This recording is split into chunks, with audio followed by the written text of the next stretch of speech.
கிடைக்கும் என்றார். இயேசு தேடுங்கள் கிடைக்கும் என்றார்.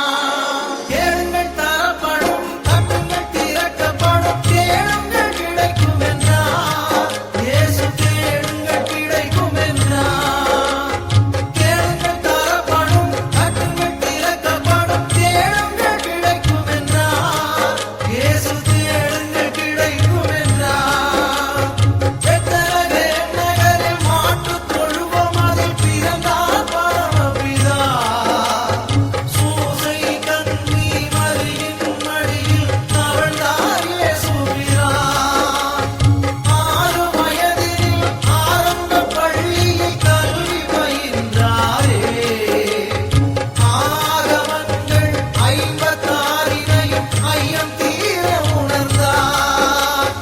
இயற்கை உலகமே தூய்மையானதென இயேசு நினைத்தாரே. எல்லா உயிர்களும் தன்னுயிரெனவே பேசி மகிழ்ந்தாரே. கேளுங்கள் தரப்படும், தட்டுங்கள் திறக்கப்படும், தேடுங்கள் கிடைக்கும் என்றார். இயேசு தேடுங்கள் கிடைக்கும் என்றார்.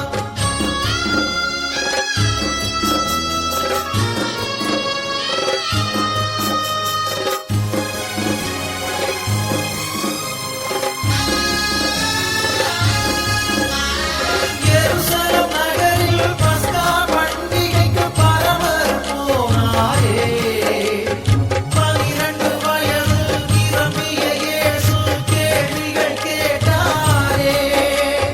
இயேசுவின் கேள்வியில் ஆலய குருக்கள் ஆனந்தமானாரே. இளமை செய்த திறமையில் பாஸ்கா பெருமையை வளர்த்தாரே. இளமை பருவத்தில் எளிய வாழ்க்கையின் இருப்பிடமானாரே. இந்த வேளையில் இயேசுவின் தந்தை சூசையும் மறைந்தாரே.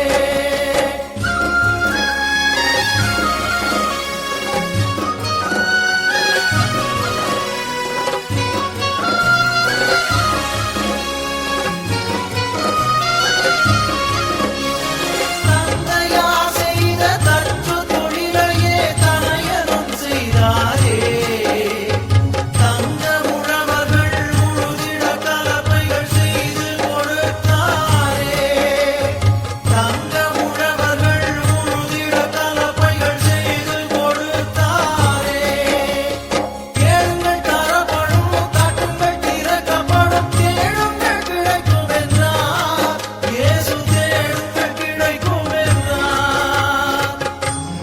நிலங்களை உழுவது போல் உள்ளத்தை உழுங்கள் என்று உலகப் பிதா சொன்னபோது உழவர்கள், தொழிலாளர், ஊராரின் எண்ணமதில் இயேசு ஒன்றாக பதிந்து விட்டார். இயேசு ஒன்றாக பதிந்து விட்டார். அன்பு குழந்தைகள்